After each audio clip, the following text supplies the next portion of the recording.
It's our first online event, and we do have with us today someone here to talk about communicating through the coronavirus crisis. So we'll go to the next slide, Paul. Is it working? Great. So we're very, very lucky to have our speaker here with us today. Professor Argenti is someone that I had the pleasure of studying with many years ago when he was lecturing as part of many of the lectures he does all around the world when I was studying in the Netherlands. And Professor Argenti has taught management, corporate responsibility and corporate communication and healthcare management since 1977 at a range of business schools, including Harvard, Columbia, and since 1981 has been a faculty member at Dartmouth's Tuck School of Business. And as I said, has travelled very widely. He's written numerous articles about corporate communications for a range of academic publications and practitioner journals. So you all would have seen the links to his Harvard Business Review articles, one particular classic article on 9/11, and then also more recently in March and April this year on the coronavirus and communicating effectively in that situation. He has a textbook, the 8th edition of his corporate communication textbook coming out next year. And he's also a Fulbright Scholar, winner of the Pathfinder Award from the Institute of Public Relations for his excellence in communications research over his long career. He consults widely. He has worked at Novartis, so he knows Basel well. He's also worked with General Electric and Goldman Sachs, as well as many other companies. And you can follow him on Twitter. I think the handle's gone blended into the background, but it's Paul Argenti on Twitter, so you can find him there. And he's very active on Twitter. So we'll go to the next slide, Paul. So today, as we go along, you can ask your questions in the Q&A tool. So that is at the bottom of your screen, and we'll wait on the questions until after the presentation has finished, and then we'll ask them as we go through. So I'll keep an eye as we go, and then I'll ask all the questions that you type into the Q&A tool. So Paul, I'll hand over to you. Okay, thank you so much, Amy, and welcome everybody. I have very fond memories of Basel. I spent quite a bit of time there when I was working with Novartis. We've trained hundreds of executives here at Tuck in leadership for Novartis over the years, and ran a program for about 10 years for the company, wrote cases about them. So I get to spend many nights at the Three Kings and walking through the beautiful streets of Basel. I miss it. It's a beautiful place to be. But I'm happy to be here virtually with you today. So what I wanted to do was to talk to you about communicating through the COVID-19 crisis. And I thought we would start with some objectives for what I would like to accomplish in the session. And the first is to get everybody to really see the opportunity in crisis rather than just the danger, maybe to think about that notion of, is there a way of thinking about this as something that could be a positive and an opportunity for you to show what you personally are made of and what the company is all about. And also to use it as a learning opportunity to develop playbooks for relevant, effective marketing and communications into the future. I think there's an opportunity to gain new strategies for communicating with your constituencies, and that will be the meat of my talk today based on the article that I wrote for Harvard Business Review. And then let's talk a little bit as we go through about how to avoid crisis and uncertainty as much as you possibly can. And I will start with that in the first part of the presentation and talk about it throughout. One of the things that I wanted to start with, though, was this notion of danger and opportunity in crisis. President Kennedy was said to have made this statement: when written in Chinese, the word crisis is composed of two characters. One represents danger, the other represents opportunity. And it's that opportunity in crisis that I wanted to focus on. In the article, I mentioned this, and I've written about it extensively in the past, but the case of crisis communication is, of course, the Tylenol incident in the United States that happened in the 1980s, where the company had to recall its product because someone had put cyanide in it.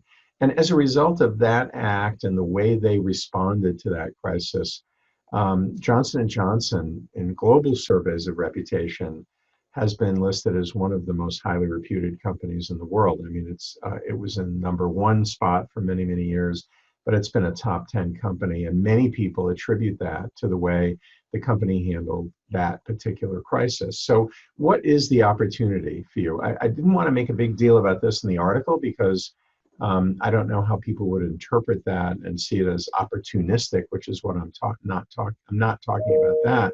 What I am talking about is there a way for you to think about this crisis in a positive way for you and for your company? And that, I think, is critical for you to get through.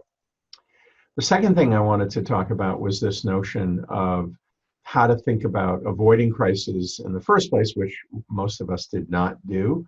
But if we can recognize those threats, then the next thing that happens is we learn how good our crisis management team is. And I'm sure many of you now know whether that team is the way you would want it to be or less than what it should be, and have thoughts about how you might want to change that going forward. But the point that I want to focus on is this third point. Once we've avoided threats or managed crisis, do we learn and disseminate key insights? And this graphic, I think, and this is based on work that was done by some of my colleagues at IMD and at the Kennedy School here in the United States at Harvard.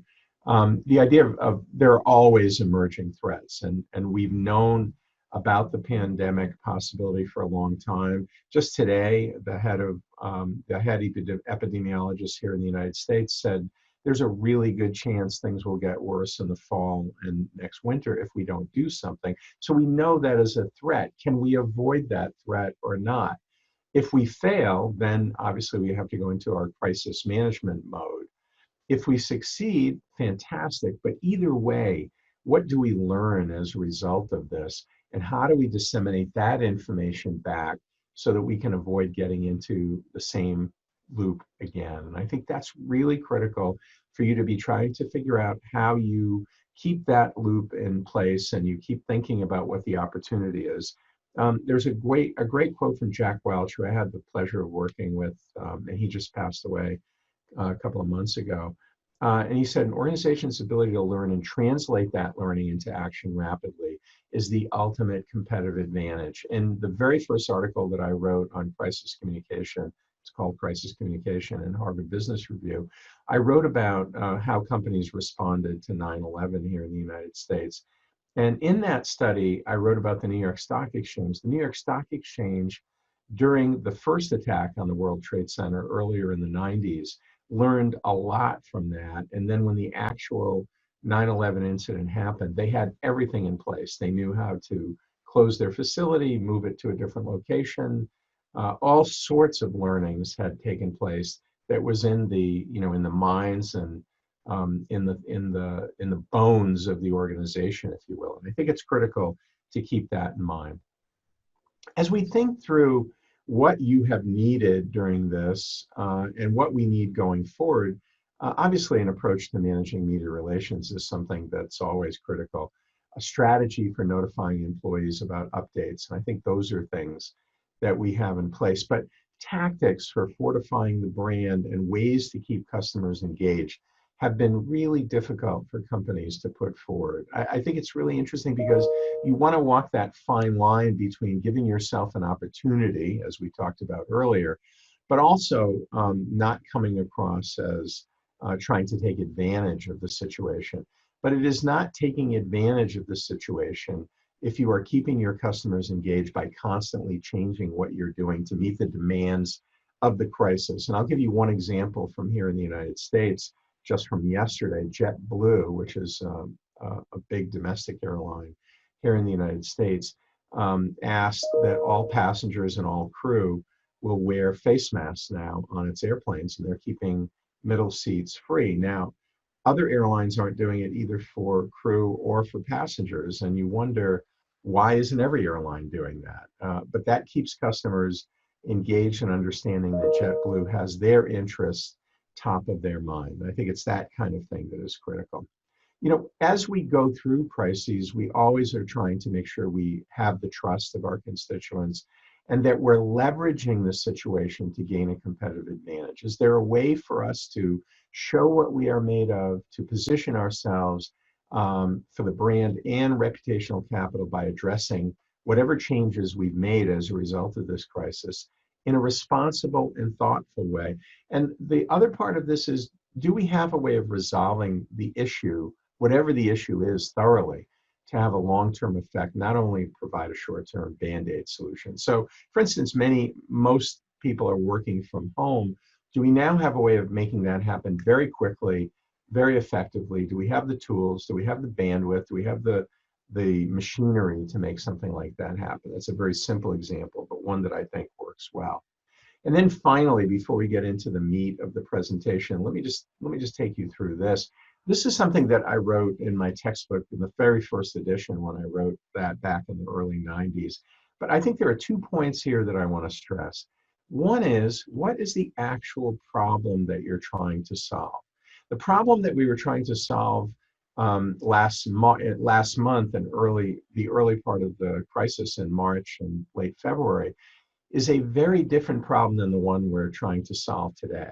And I think it's important to keep in mind that depending upon where we are in the crisis, understanding what the problem is and solving the right problem is really critical. You know, solving the wrong problem really well, a type 2 error in statistics, as we call it, is really a big problem for communicators, because you could be spending many amounts of hours and dollars on the wrong problem. And then finally, to get to that last point, so critical to make sure we're not just focused on the crisis, but that we're keeping the business running as much as we possibly can in terms of communications. And I think, I've done a lot of these webinars since I wrote the article, and many people have asked me, like, how do we think about our other communications? Exactly. You should at least be thinking about them and keeping those going and making sure that we're in a kind of a normal state of crisis now, that we think of it as an ongoing business and not just a business that exists to deal with the crisis.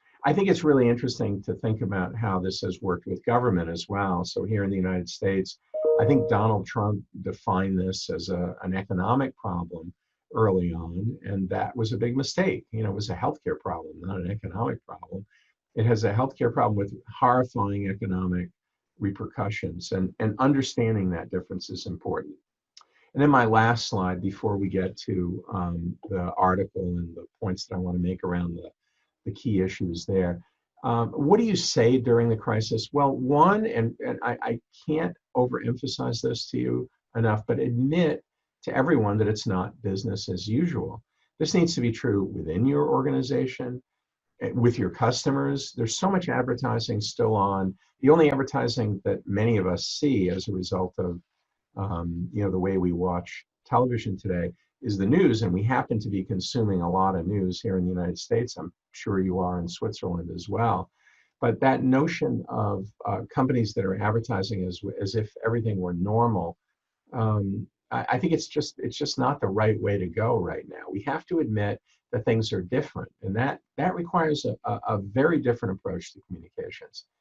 And it requires us to explain what we're doing to mitigate the crisis pretty regularly to our constituencies, and discuss how we're addressing those problems, like what the actual things are that we're doing and how we got to those decisions. And then finally, and maybe most important of all, is to assure all of our constituencies that things will get better, because they will. You know, it's hard to imagine that today for many of us, but I think it's important to focus on that hope, to focus on the opportunity for all of us on the other side of the crisis. So let me get into the meat of the article now. And as you can see, I published this article over a month ago, but it seems like a lifetime ago now. I did another follow-up piece with that was written by a reporter at Harvard Business Review, and she interviewed Amy Edmondson from Harvard and me about how to talk to your team. So you might want to take a look at that for more information, more current information. But this is the article that I think captures the essence of most of my ideas. And I want to start by going through the first part of it, which is, what does your team look like that is handling comms, and how good is that? In many of the sessions that I've done webinars that I've done, people have said, we're not really happy with the way our communications team is handling things. It's not as centralized as it should be. It's, there's disparate information coming out of the team. Again, to go back to President Trump, he will say one thing like, take bleach and consume bleach to try to clean your body. And the health professionals have to get up and say, don't do that. Don't listen to anything he says. That's not the kind of approach that works. We have to have a centralized effort, and that maniacal control over communications, you either have it or you don't at this point. If you don't have it now, you need to try to put that in place as quickly as you possibly can. What is fascinating to me is how many companies were already set up for this in terms of a pandemic. Here in the United States, Intel had a standing pandemic leadership team in place as part of its business continuity plan. And I mean, if you've already thought this through, have a team in place and a plan, obviously you were way ahead of the game than most people were. And that kind of thinking around what that team composition is, now you know what you've got. You know how well it's working. Is the team too big? I know a lot of organizations have 25, 30 people on the team for political reasons or Lord knows what, but it really needs to be a pretty small team, 7 or 8 people on the team, even smaller ideally. And you need to include, someone from the leadership team, obviously, usually the CEO or whoever the head of the organization is, someone from corporate communication, an HR person, an expert in the area of concern, so some healthcare professional within the organization. And the purpose of that team is really, aside from meeting regularly and being the main source of information, to be as transparent as possible about what you know. And I think this is really tricky. People have asked me a lot about this point, but you know that the financial situation is bleak. What are you doing about that? In one case, a consulting firm that I talked to in Europe, basically everyone took a pay cut in the organization, including the CEOs of the organization, and down to, I think it was 75,000 euros. And then they said, we're going to guarantee those salaries for the next 3 months. That gives people kind of a sense of assurance about what you're doing. But it also, and I think this is the most important point, it was transparent the way they thought about it. They said, here's our financial situation. We're going to fall off a cliff in 3 months because our current, clients, may or may not renew. So this is what we're doing, and explaining what you know, how you know it, and the sources of all of your information is critical. And then the last point I'll make about this and the team's communications is to be succinct. My God, the long email messages with 12 paragraphs of information with the main point buried in the middle and a subject line that doesn't tell us anything. This is something we should know anyway, as far as all communications goes, but it's particularly critical in a time of crisis. People don't have time to screw around trying to figure out what your main point is. Get to that point, get to it fast, and move on. Second point, first, focus on your employees. Your employees are, the most important constituency for you, and they function as ambassadors and intermediaries to all of your other constituents. If they aren't informed, and if you're not keeping them in the loop on what's going on, and they don't understand why you're making decisions, it's going to be difficult for them to be the best ambassadors they can be. And I think for our employees, the other thing that is really critical is to demystify this situation. There's so much terror and sadness around this. To be empathetic, we need to put our employees' minds at ease as much as we possibly can and provide hope for the future for these people. And instead, I see messages coming out about our financial problems and not thinking about what's going on inside the heads of the people who are working for us.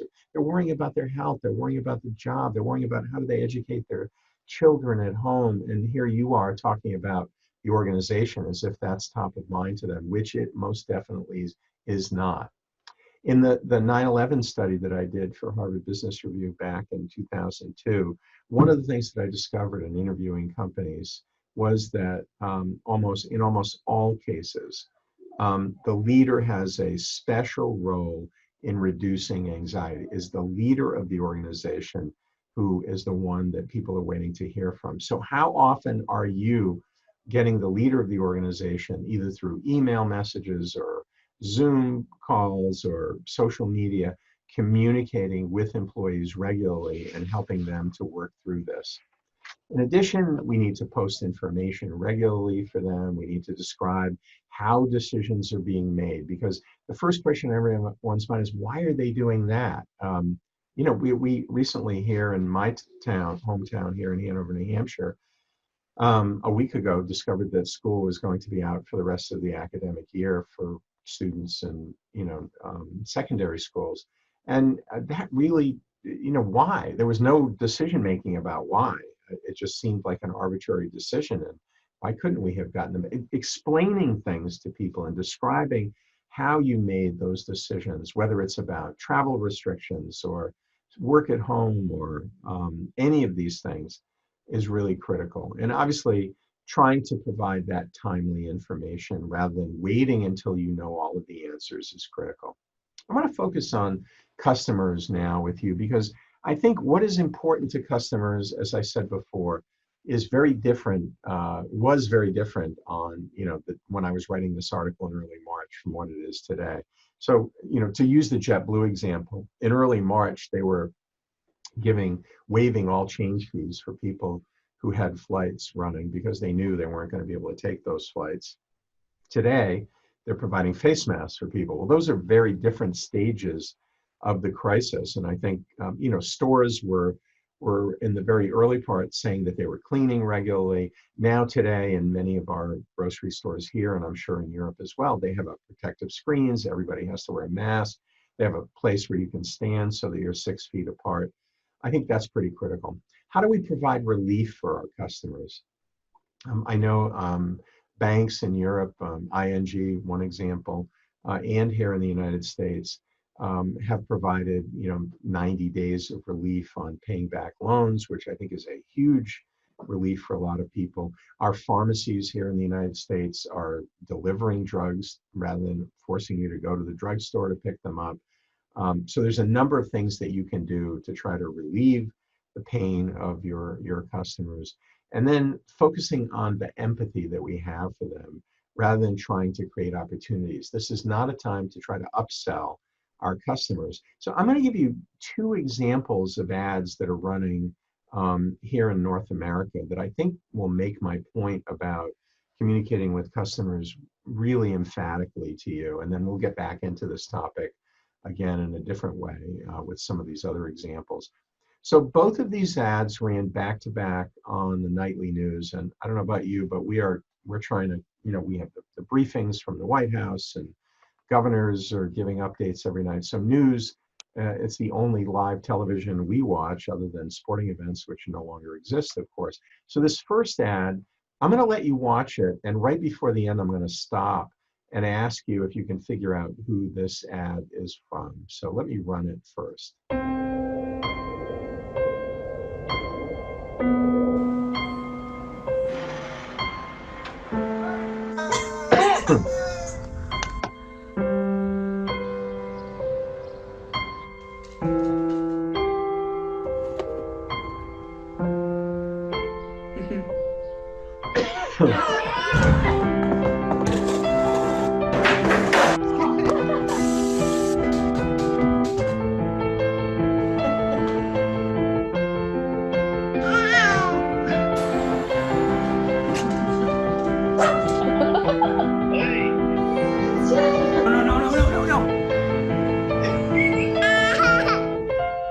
So I'm just going to stop there, and I just want you to think, like, who could this ad be from? Because that's what I was thinking. It's a beautiful ad. It was produced by Wyden Kennedy. Those of you who know anything about advertising, they're the people who did all of Apple's beautiful ads, some of Nike's ads. One of the most creative and beautiful advertising agencies in the world. But I have no idea who's doing this ad. So let me show you who's doing the ad. Oh, we've got an answer. We've got an idea here, Paul. Someone suggested it's Zoom. That would be perfect. So thank you, whoever suggested that. But no, watch who it is. Zoom would be genius.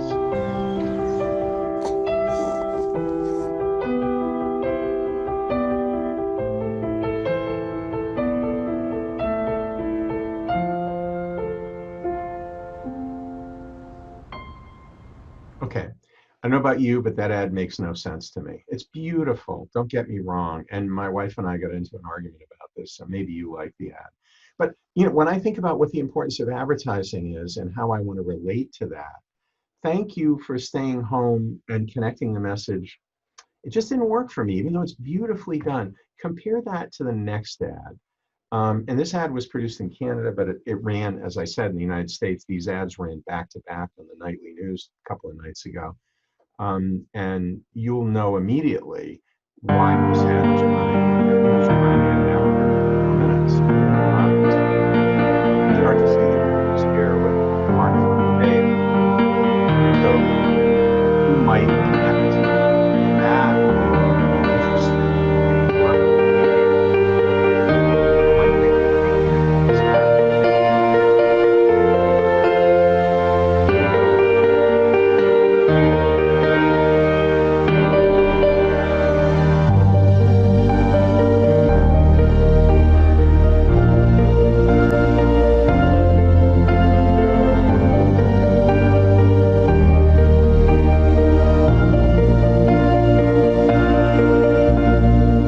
I mean, that makes complete sense to me. Okay. So I think the way we choose to communicate with our customers today really will determine how they are going to react to us in the future. And, I think about Unilever, which has done such an amazing job throughout this crisis. And, some of the things that they did, first of all, in addition to distributing soap and sanitizer and bleach, one of the things that they did that showed such an incredible company, and obviously this is a company that has a lot of responsibility deep in its bones, but they put 100 million, 500 million euros into the value chain to relieve those people who were providing supplies to them. And to me, that's just a company that wants to be there for the long haul. And as I said, we look at what ING was doing and providing in the Netherlands, hand sanitizer as you walked into the lobby, flexibility for loans, a 3-month pause in those loans and so forth. And the goal really was to try to keep customers as happy as you possibly can. Other companies are doing things that make your customers proud of you. Starbucks here in the United States, Pret a Manger in the UK, giving out free coffee to frontline workers, to the NHS, and in the UK. And I think those are the kinds of things that have worked quite well. There are a lot of bad examples, however, that we could also look at. And we see them with companies, across the board here in the United States. We see companies like insurance companies that are still charging people for car insurance, whether they're driving their car or not. They don't really care. Not giving the kinds of service that we would expect, and so forth. So I think there's a number of things that you could do, but people aren't doing. Our shareholders, this is a really tricky time to be thinking about shareholder communications, but I really tried to run the gamut in the way that I approached this task when I put this article together. And, especially now, at least in the United States, it's earnings season. Companies have had a real challenge in trying to think about how we communicate with our shareholders. But I think there are 3 things here that we need to be focused on. And the first one is, to be as transparent as we possibly can, to really think about that focus with our shareholders as much as we can. Then the second thing is to use the crisis as an opportunity to reinforce the corporation's long-term fundamentals. I think that's absolutely critical. And then finally, to communicate what you're doing about the problem. So it's the way of like reassuring people we're going to be here when this is over. And then the final category is being proactive with our communities. We saw early on companies that were really doing a bad job of this. Adidas and H&M in Europe did not pay rent on their stores. And to me, that was absolutely abhorrent as compared to Zara, which, decided to produce masks, or Givenchy or LVMH, producing hand sanitizer. And those are the kinds of things like, what are we doing for our communities to try to keep them where they need to be as well? Providing resources like cleaning supplies or food to those in quarantine, providing information to the local media about what's going on within the company, providing transparency about what you're doing to meet the crisis and the needs of the crisis. And also the philanthropic arm here. Early on, companies like Cargill were giving money in China to the Red Cross because they have big operations there and trying to help people in China, and then to Italy, and then as the crisis has moved, trying to do more things in other countries and deal with the changes out there. I think a lot of these companies have done an amazing job of responding across the board to all of their key constituencies. I know Roche is located in Basel, and I did some looking into what they were doing when I was working on a project for companies in Italy. They put together a program called Roche si fa quattro, which means dividing into 4 pieces, where they provided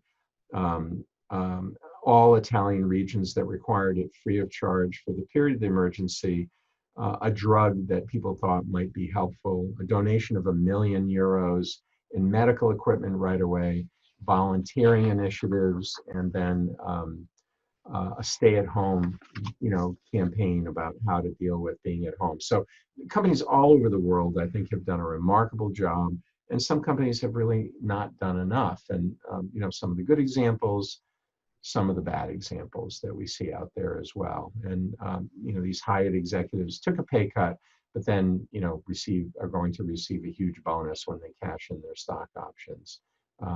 People saying don't travel and taking private jets. So let me summarize, and then we'll open it up for questions, Amy. I think some things to think about is that there's an opportunity that comes along with a crisis. And are you taking advantage of that opportunity, both as an individual and as an organization? We all know that decentralized management is fine, and as communicators, often we have to think about that decentralized management, but strategically aligned communications in a crisis is absolutely critical to speak in harmony. It doesn't have to be exactly the same tune, but it can't be, ingest Lysol, as President Trump says, or, go back to work next week, and then healthcare professionals saying that ain't going to happen and we shouldn't be even thinking about that. If we could avoid crisis in the first place, now is the time to think about what you're going to do when there's a rebound on this in the fall and next winter, and create opportunities to plan ahead for that. We also need to think strategically about marketing and communication as the way that I described it in the article, especially in a crisis of this kind. And then most important of all, learn from this crisis and start creating communication plans for the next one when it's over. I know how horrifying this situation has been for us here in the United States, and I'm sure it's the same in Basel and everywhere in the world right now.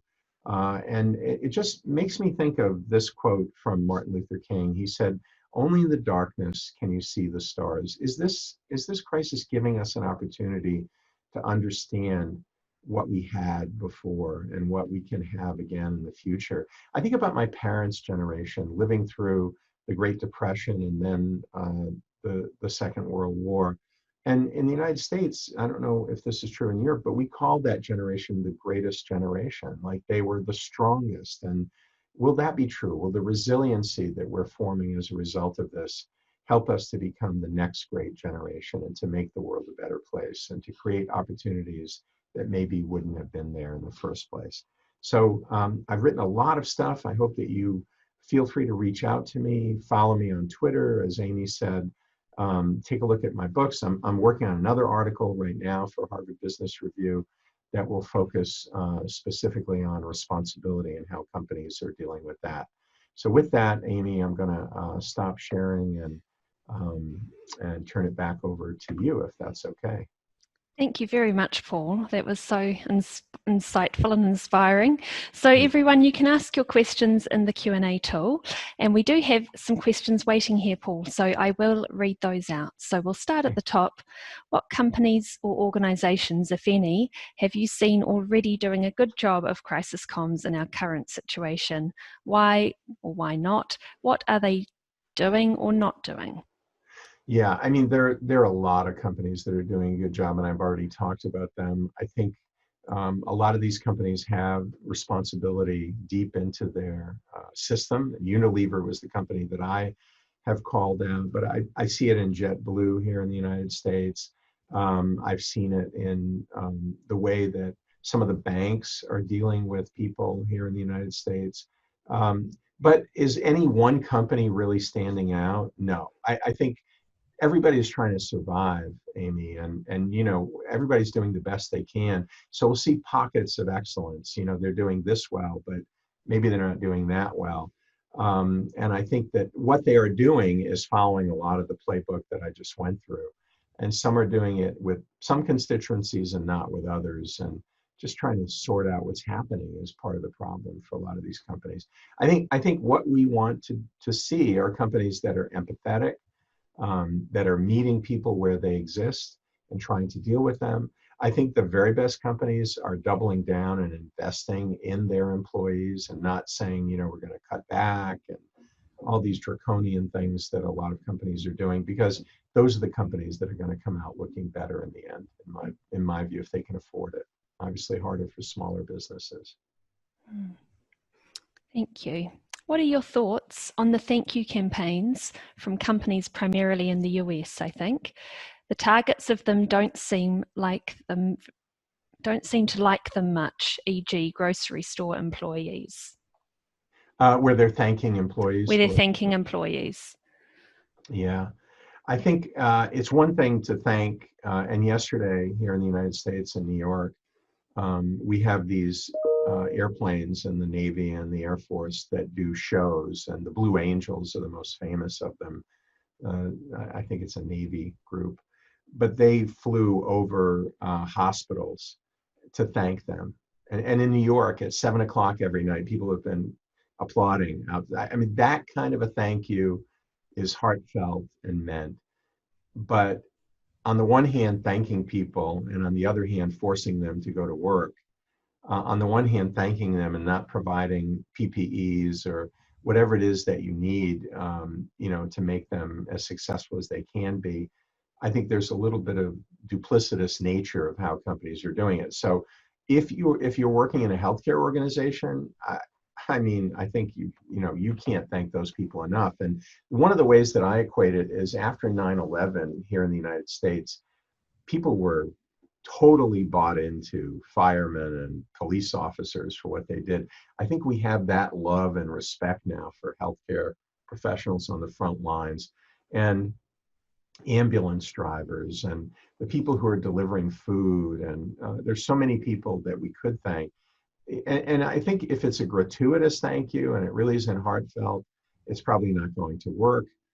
I think, if it's something like what I described is going on with healthcare professionals, it's a very appropriate thing to do. But can it be overdone? Yes. And I think, this is walking that fine line between taking advantage of the opportunity and really seeing an opportunity to thank people who are doing an amazing job. Wow, the questions are flying in, Paul. So the Good. next one, how do you think the COVID crisis will change corporate communication strategies and approaches in the long term? Yeah, I've gotten this question a lot. I'd love to believe that it will change it dramatically and that suddenly communications will be seen as this magical function that everybody respects and loves. But I've been, as you can see from what Amy said, I've been doing this for a long time. And every time I think that's going to happen, it doesn't happen. I think too soon everybody forgets what the value of communications is. So my hope is that those of us who work in communication can use this as an opportunity to remind people about all of the amazing things you do and to make some allies. Does that translate to the next generation of leadership? I'm not sure. And I think there's a big question mark there.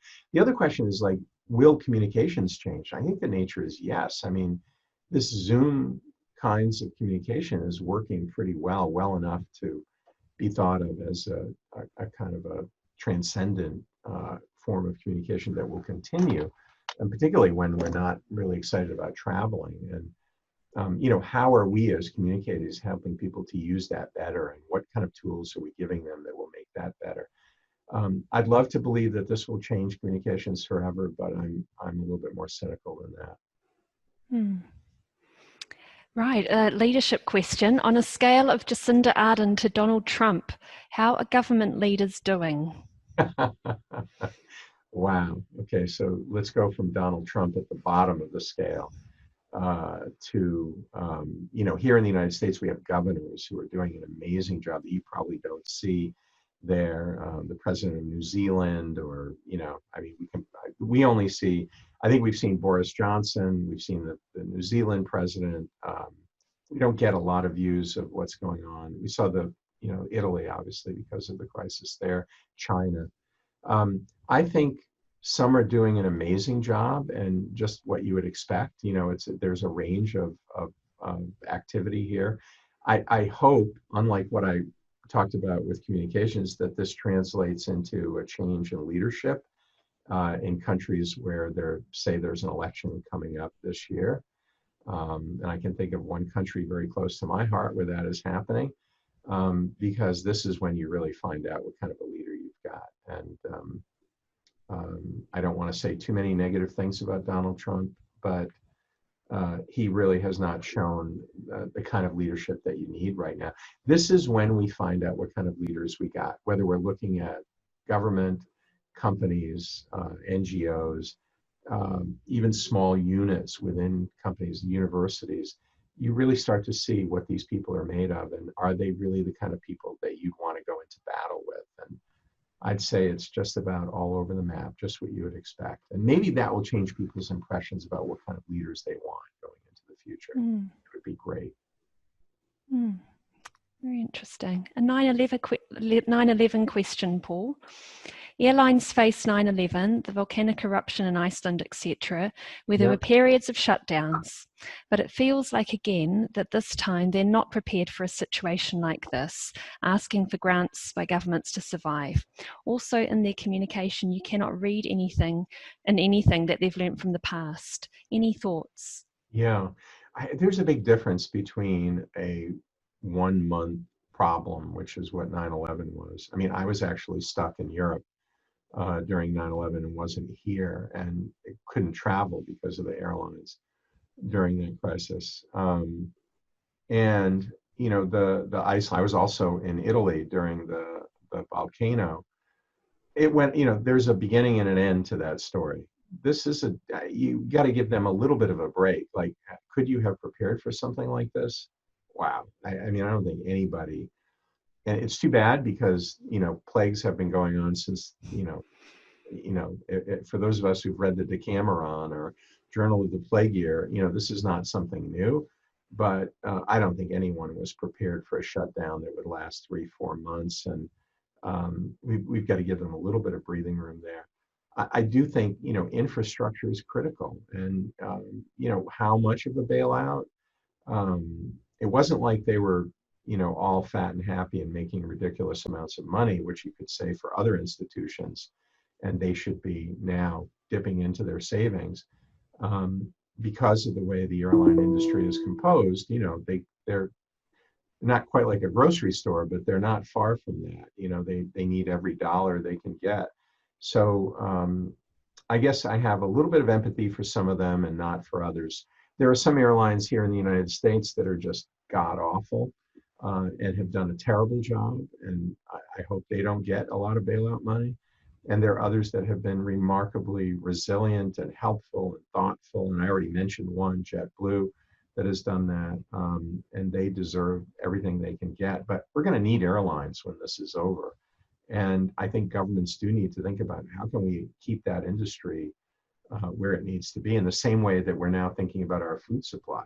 That's the next big problem. The food supply is becoming a critical problem here in the United States. I'm happy that I live in a rural area where all of our meats are local, maybe similar to what you would find in Switzerland, but a lot of people don't have that luxury. So how do we think about industries in general? Nobody could have prepared for this. 9/11, the volcano is not a good preparation for this, in the way that the bombing of the World Trade Center in '93 was for the New York Stock Exchange when 9/11 hit. I don't think there's a good corollary there. So, how do you suggest addressing the crisis as an NGO, meaning that now we need more money for helping in Nepal, but everyone is in crisis? Yeah, Lord knows we need NGOs, and I do a lot of teaching about the importance of NGOs, you know, Amy, in my classes, and how NGOs have stepped into the breach where government was, you know, before. Like government used to be the checks and balances on business, and in many cases we've downsized government so much that they don't get to play that role, and NGOs have served that role. How do they survive in something like this? It's a really good question. You know, how do theaters survive? How do small restaurants survive? I don't really know. And I think that what NGOs can do is to try to figure out like how they can become relevant in a time like this. Like what is the strategy going to be for showing your relevance when the world has changed as much as it has? You know, how are we thinking about their role in helping companies to be more responsible? As I write this article on responsibility, anybody who has any good examples or ideas, please send them to me. But that idea of responsibility is something that I think NGOs can do a really good job of, like holding the feet to the fire. Like this is completely irresponsible. How can you do it? So in the United States, you know, we had this bailout that went out to small businesses, and they defined small businesses like restaurants as having less than 200 employees. So many of the largest chains like Ruth Chris, or they got all these millions of dollars, and then you know, NGOs, the media went after them and said, what are you doing taking this money? This was meant for, you know, mom and pop stores on Main Street or High Street, not really for, you know, large businesses. And I think that's the role that how are NGOs relevant? And if you can prove your relevance, the money will flow, I think. So.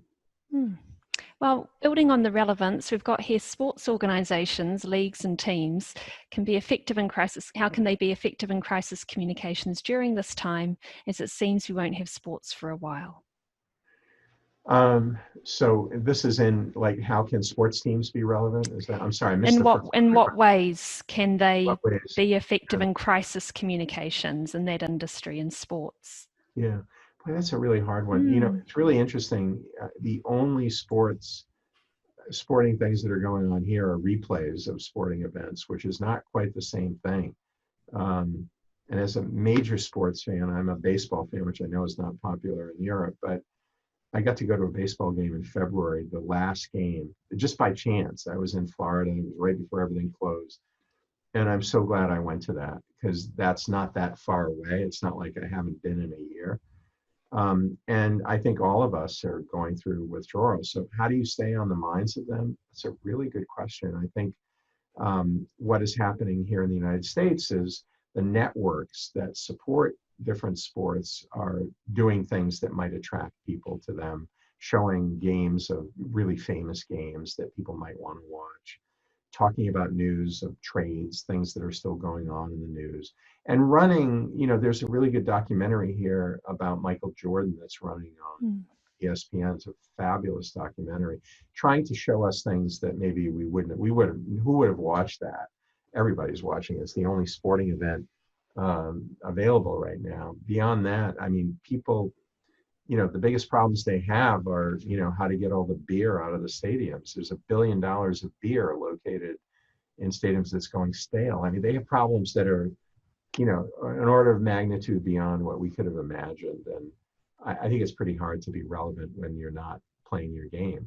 Really, that's the problem. It's similar to the NGO question. What is your relevance in a world when you don't exist? Not much, you know. I think they're doing a pretty good job through their Instagram accounts and things like that, keeping people apprised of what's happening with, you know, with team players and showing them doing relief efforts or whatever. But it's just not the same. I mean, by the way, I'd say the same thing for the theater. Like they can do more. Like a theater could have a Zoom. You know, we have a local theater here that my wife is one of the chairs of the board of, and I talked to them about, like, this would be a time for someone creative to write a play for Zoom, or to broadcast more theater that they have on tape live to people through some effort, and, you know, get donations that way. So I think everybody's struggling on that one.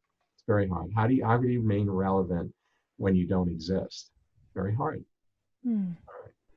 And for those looking for the Michael Jordan documentary, it is really excellent. It's called The Last Dance. Everyone's talking about it over here as well, Paul. But So, very good business acumen as well. So yeah, worth watching. yeah. Right, 3 more questions before we finish on time. Great. So, is there a risk that companies damage their reputation by overdoing it? I Yeah. would expect a pharma company to donate drugs or disinfectant, fashion companies to produce masks, etc. But so many companies over-celebrate this that they likely come up with the next big blockbuster. I don't look at LinkedIn anymore because I find it annoying to see all the posts overdoing it. Yeah, totally agree. And that's that fine line that I was talking about. So, it's the same thing. I think one way to think about it, Amy, is the same way we might think about it ourselves. Like I always tell students, you have to sell yourself to some extent, but you have to do it in a way that isn't boorish or that you don't overdo it. It's the same for a company. Like we have to walk that fine line. The obvious best thing is to have a third party say great things about you. And you can be creative about making that happen, very easily. I think you can find people who are willing to carry the banner for you, if you will, and say good things about you because you're pointing it out to someone in the media and then they can write about it rather than putting an advertisement on LinkedIn or tooting your own horn, as it were. So I think it's just exactly the same way we as individuals need to think about it. It's disgusting if someone is constantly trying to sell themselves, but it's nice to know that they have something to sell. So how do we balance that? And LinkedIn is a great forum for that, right? Because on your own LinkedIn page, I'm terrible. My LinkedIn page, don't look at it. It hasn't been updated in probably 5 years. And I'm just awful at tooting my own horn. But on Twitter, if I write something, I want to share it with people. I will do it that way. So there obvious ways to let people know what you're doing that makes sense. Is there an overheard conversation that can be leaked? There's a great example of that I talk about in my class about Starbucks. The founder and CEO of the company walked into a store one day and he realized he couldn't smell the coffee anymore. Everything looked a little bit old. And he wrote this really, now classic memo to employees about we need to get back to what we were doing best before. And then that got leaked to the press somehow. And then they started talking about it. Howard Schultz didn't have to do anything. The story got told by someone else. So I think it's a great example of what you can do but it's a fine line for sure. Mm. Okay. As communicators with varying levels of institutional authority, what can we do as individuals? Within the organization, or I'm wondering I'm what assuming that it's about the organization. So let's work with that. yeah, it's with work, you mean? Yeah. Yes. So as a Um, communicator with varying levels of institutional authority, what can we do as individuals yeah, in I the mean, organization? yeah, I think it's, one of the things that we can always do is more than we otherwise are being asked to do.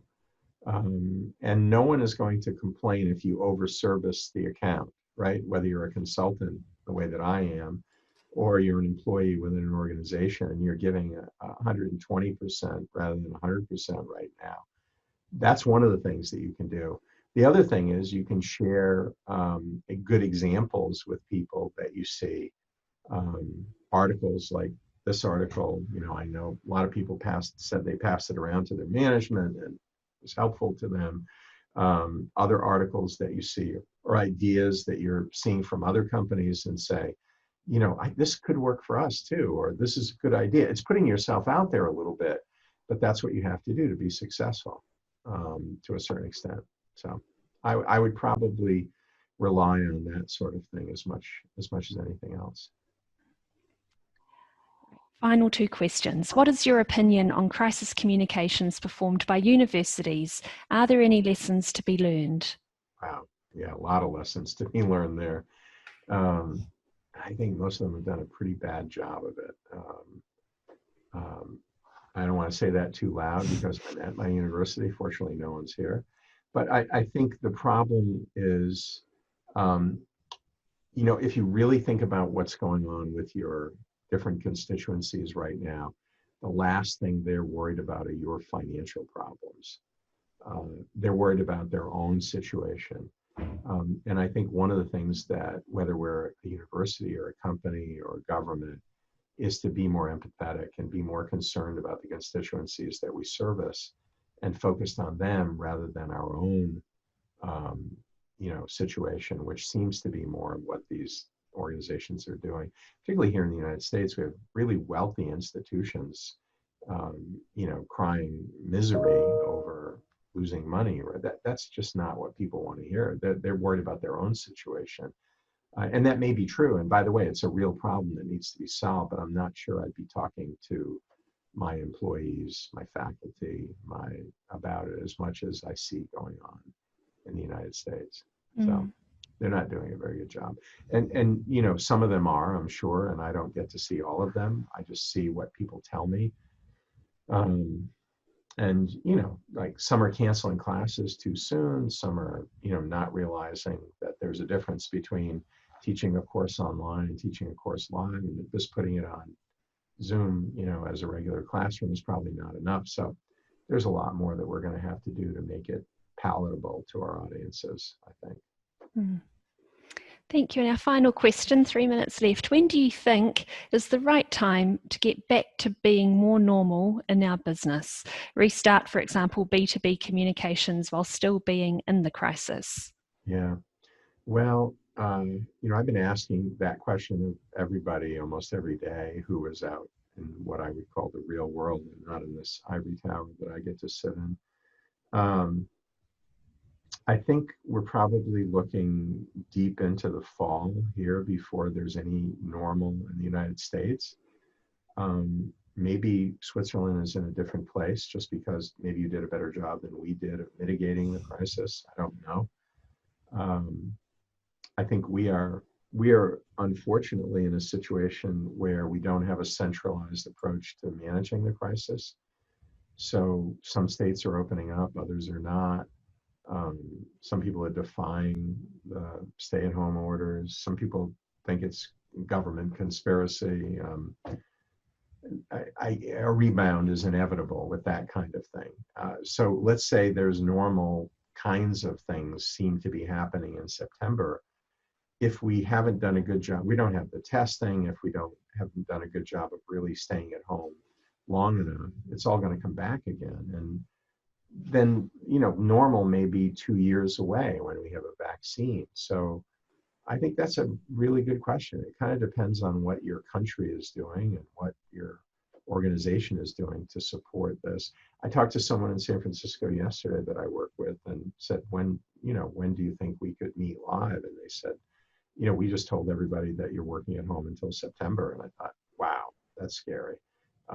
We go away for the summer to an island, and they're telling people you need to have a 2-week quarantine before you can go out once you get here. Wow, that doesn't sound like a great vacation spot to me. So I think we're not looking at June 1 anymore in the United States. We're probably looking more like September.